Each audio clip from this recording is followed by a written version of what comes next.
જોઈએ દેશની ટોપ ખબરો।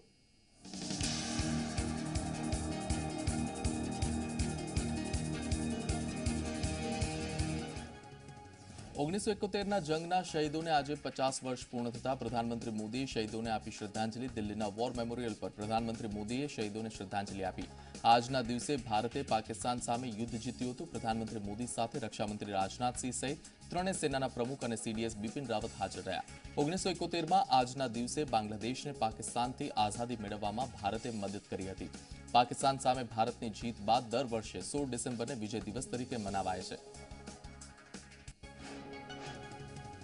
કૃષિ કાયદાના વિરોધમાં ખેડૂતોના આંદોલનનો આજે 21મો દિવસ। ખેડૂતોને દિલ્હીની સરહદ પરથી હટાવવાની અરજી અંગે સુપ્રીમ કોર્ટમાં આજે સુનાવણી થશે। સુપ્રીમમાં દાખલ થયેલી જાહેરહિતની અરજીમાં જણાવાયું છે કે ખેડૂત આંદોલનને કારણે રસ્તા જામ થવાથી જનતા પરેશાન છે।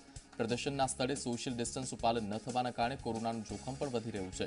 કૃષિ કાયદાના વિરોધમાં આંદોલન ચલાવી રહેલા ખેડૂતોને ઉત્તર પ્રદેશના ખેડૂતોનો પણ સાથ મળ્યો છે। ઉત્તર પ્રદેશના ખેડૂતોએ 17 ડિસેમ્બરે આંદોલનમાં જોડાવાની જાહેરાત કરી છે। ખેડૂત આંદોલનને કારણે દૈનિક 3 થી 3.5 હજાર કરોડનું નુકસાન થઈ રહ્યું હોવાનું એપીએમસીના એસોસિએશન ચેરમેને જણાવ્યું। સાથે જ તેમણે સરકાર અને ખેડૂત સંગઠનોને આંદોલન મુદ્દે ઝડપથી સમાધાન કરવાનો અનુરોધ કર્યો।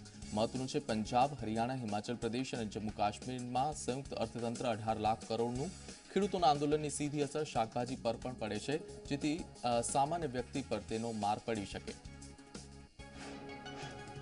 પશ્ચિમ બંગાળ વિધાનસભાની ચૂંટણીને હજુ 4 મહિના બાકી, પરંતુ અત્યારથી જ સત્તારૂઢ તૃણમૂલ કોંગ્રેસ અને વિપક્ષ ભાજપ વચ્ચે રાજકીય ઘમાસાણ ચરમસીમાએ પહોંચ્યું છે। બંને પક્ષના નેતાઓ સતત એકબીજા પર આરોપ પ્રત્યારોપ લગાવી રહ્યા છે। બીજેપીના નેતાઓ એક પ્રતિનિધિ મંડળે ચૂંટણી કમિશનર સાથે મુલાકાત કરી। મુલાકાત દરમિયાન બીજેપીએ બંગાળમાં કાયદો વ્યવસ્થા જાળવવા માટે આચારસંહિતા લાગુ કરવાની ભલામણ કરી। મહત્વનું છે, છેલ્લા કેટલાક દિવસથી બીજેપી અને ટીએમસીના નેતાઓ વચ્ચે ઘર્ષણ ચાલી રહ્યું છે। રાજસ્થાનમાં પ્રદેશ કોંગ્રેસ કમિટી એટલે કે પીસીસીનું પુનર્ગઠન થશે। પીસીસીના પુનર્ગઠન માટે તૈયારીઓનો ધમધમાટ, સાથે કેટલાક મહત્વના હોદ્દા પર અધિકારીઓની નિમણૂક કરાશે। માહિતી મુજબ આ પુનર્ગઠનમાં યુવા અને અનુભવી એમ બંને પ્રકારના નેતાઓની જવાબદારી અલગ અલગ રહેશે। કોંગ્રેસના નેતૃત્વ પાસે પીસીસી અને અન્ય નિમણૂકોના પુનર્ગઠનમાં અશોક ગહેલોત અને સચિન પાયલટના જૂથને સંતોષવું એક જટિલ પડકાર। નોંધનીય છે, સીએમ અશોક ગહેલોત અને સચિન પાયલટ બંને પુનર્ગઠનમાં પોતાના જૂથનું મોટું કદ ઈચ્છે છે। ભારતીય નૌસેના પોતાની તાકાતમાં કરશે વધારો। ભારતીય નૌસેના પોતાના યુદ્ધ જહાજની પ્રહાર ક્ષમતા વધારવા માટે મિસાઇલ ખરીદવાની યોજના બનાવી રહી છે। નૌસેના વધુ અંતર સુધી પ્રહાર કરી શકતી 38 જેટલી બ્રહ્મોસ સુપરસોનિક ક્રૂઝ મિસાઇલ ખરીદશે। આ સુપરસોનિક ક્રૂઝ મિસાઇલ લગભગ 450 કિલોમીટર સુધીનો ટાર્ગેટ ભેદવાની ક્ષમતા ધરાવે છે। મિસાઇલને અંડર કન્સ્ટ્રક્શન વિશાખાપટ્ટનમ ક્લાસ વોરશિપમાં ફિટ કરવામાં આવશે। ત્યારબાદ તેને નૌસેનાના કાફલામાં સામેલ કરાશે। દક્ષિણના બે સુપરસ્ટાર તમિલનાડુના રાજકારણમાં એક સાથે આવવા માટે તૈયાર। મક્કલ નિધિ મય્યમ એટલે કે એમએનએફના ચીફ કમલ હસને રજનીકાંતની સાથે ગઠબંધન કરવાના સંકેત આપ્યા। હસને આ અંગે કહ્યું, અમે ફક્ત એક ફોન કોલના અંતર પર છીએ। જો અમારી વિચારધારા સમાન છે અને તેનાથી લોકોને લાભ થશે તો અમે અમારા ઈગોને એક બાજુ પર રાખવા તૈયાર છીએ। અમે એકબીજાની મદદ કરીશું। મહત્વનું છે, તમિલનાડુમાં આગામી વર્ષે વિધાનસભાની ચૂંટણી યોજાવાની છે। રજનીકાંત સાથે ગઠબંધન અંગે મીડિયા સાથેના પ્રશ્નોના જવાબ આપતા કમલ હસને આ નિવેદન આપ્યું।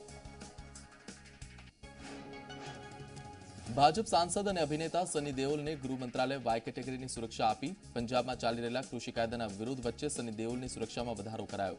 વાય કેટેગરીની સુરક્ષા સની દેઓલની સાથે 11 જવાનો રહેશે, સાથે જ 2 પીએસઓ પણ રહેશે। સૂત્રો પાસેથી મળતી માહિતી અનુસાર આઈબી રિપોર્ટમાં સની દેઓલને ખતરો હોવાની માહિતી મળતા વાય કેટેગરીની સુરક્ષા આપવાનો નિર્ણય લેવાયો। દિલ્હીમાં ગણતંત્ર દિવસે યોજાનારી પરેડમાં મુખ્ય અતિથિ તરીકે ભારત આવશે બ્રિટનના પ્રધાનમંત્રી મોદી અને વિદેશ મંત્રી એસ જયશંકરના આમંત્રણ પર ગણતંત્રના દિવસે ભારત આવશે બ્રિટનના પ્રધાનમંત્રી બોરિસ જોન્સન। સાથે જ બોરિસ જોન્સને પ્રધાનમંત્રી મોદીએ આગામી વર્ષે યોજાનારા G7 સમિટ માટે આમંત્રણ આપ્યું।